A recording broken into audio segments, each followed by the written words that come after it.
Back in the old days of classic ASP.NET MVC, I was all about using this line, HTML.editor or HTML.display. It was the go-to helper. But then came ASP.NET Core MVC and boom, we got these shiny new tag helpers. Now here's the twist. Both still work. But the million-dollar question is, when should we use tag helpers? And when should we stick with HTML helpers?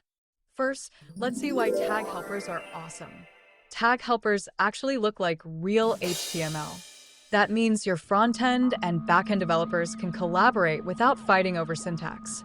Let's say your front-end teammate creates this beautiful HTML with all the CSS styling, and then the back-end teammate just plug in the back-end logic to bind with the model. Easy peasy. Better collaboration and less fight. Another win for tag helper? IntelliSense.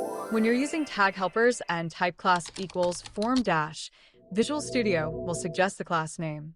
But if you're using HTML helpers like this, you get no IntelliSense because the class name is buried in a string. Sad case. But hold on. HTML helpers have a surprise in store. Say hello to custom display and editor templates. Ever find yourself writing the same Razor HTML code again and again just to render the same kind of data? Let's say you're working with an address model.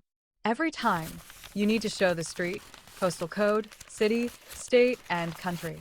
Instead of rewriting this for every view, just do it once in a custom template. Here's how. Inside Shared Folder, create DisplayTemplates folder, then add address.cshtml file. Inside this file, add your custom HTML display layout. Now, in the view, we can just write HTML.display for address. And boom, the HTML helper will auto-pull the partial view for you. Reusable and clean. Want to edit the same thing? Create EditorTemplates folder in the shared folder. Add address.cshtml file with all the inputs for the address model type. Then, we can write HTML.editor to render the address inputs. Bonus tip, you can even add UI hint like this to your model property if you want to enforce the template from the model. Okay, now you might have wondering, can I just use the partial tag for this? Good question. And yes, you can totally use the partial tag like this. But here's the key difference. The custom HTML helpers like editor or display are automatic per model type. Razor picks the right template for you. Full manual control.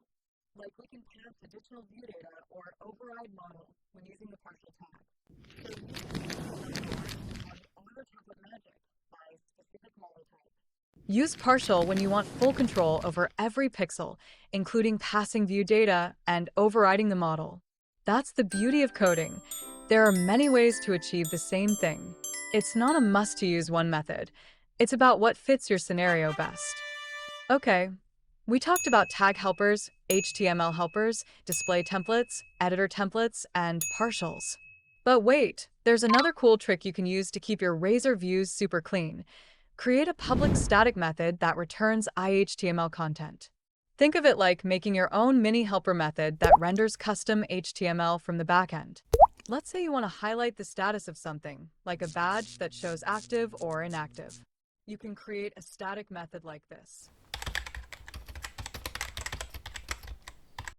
Then in your Razor view, write like this, and boom, it's clean, reusable, and keeps your views tidy.